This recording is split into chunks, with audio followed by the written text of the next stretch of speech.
Hello everyone, this is Dr. Kim and welcome to the GAO Ask Dr. Kim channel. And today I came back with the useful diagnostic scan. Actually this was the redo laminate veneer crown, single laminate veneer crown case.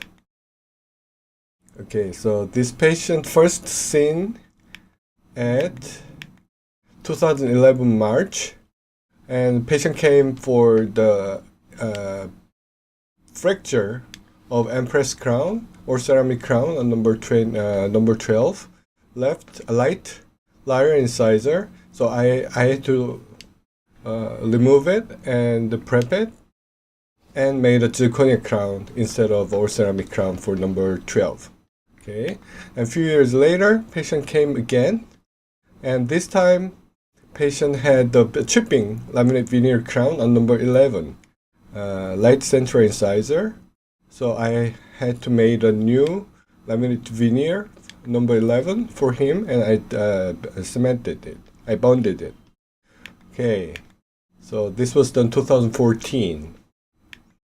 And recently, 2019 March, I don't know why patient always come at March, but this time patient came with the broken laminate veneer, decementation, and broken in two pieces.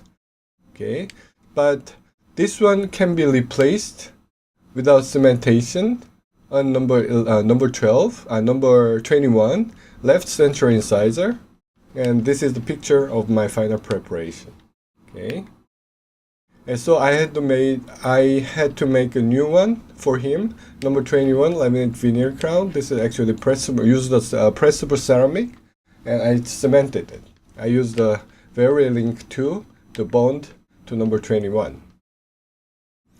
And this time I used the diagnostic scan feature. It's a new feature on the version 2 of Medit i500.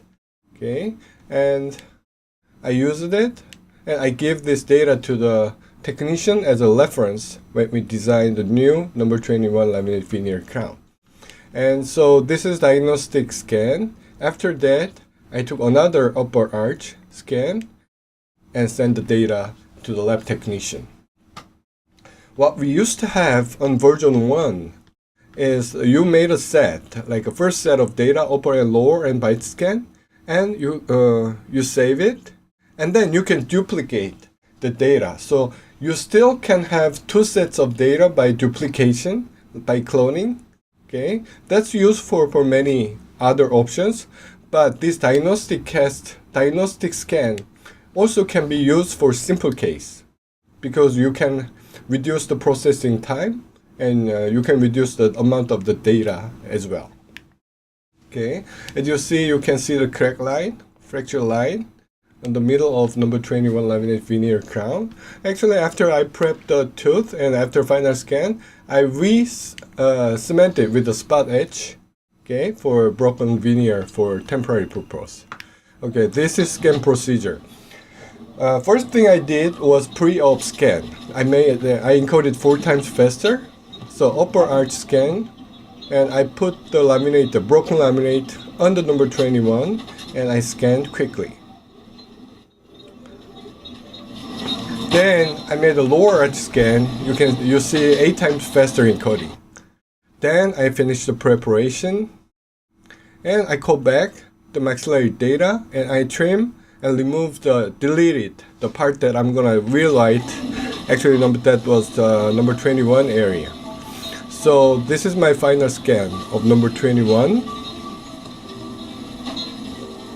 I encoded 2 times faster.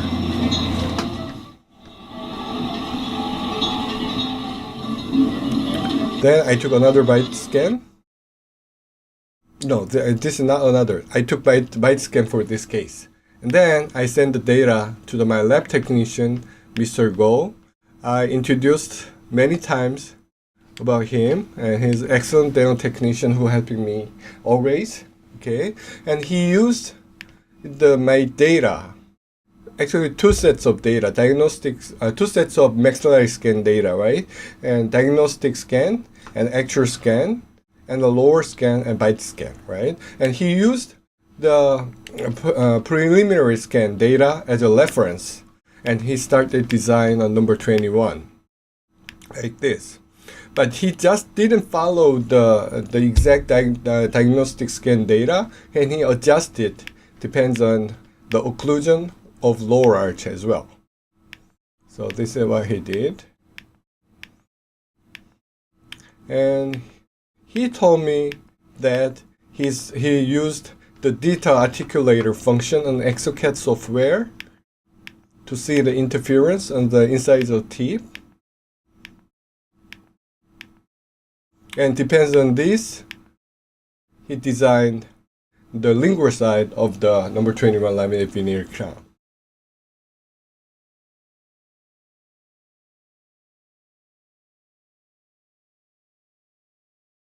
Okay, you can see the interference on the lower incisor teeth. So after that, we milled the wax pattern on the milling machine, and well, you can directly mill the ceramic from the milling machine, but we decide to do the milling the wax pattern because it's easier to fix or reshape on the model, right? So at the same time we use the printed model as well, and we use the pressable ceramic. Actually, Empress was used. Then we finalize the case like this. So this one is a new laminate veneer for number 21. So if I classify this case, I use the model. It's not gypsum, so it's like a printed model, gypsumless. And also, I use the casting technique because I use the pressable ceramic. So if I name it, I'm going to name the gypsumless Digilog workflow redo number 21 laminate veneer crown with the diagnostic scan. Okay, so if I have a chance to explain about the difference between making two sets of data by cloning or diagnostic scan, I'm gonna explain it later if I have a chance. Okay, thank you very much for watching. I think I'll come back soon. Bye-bye.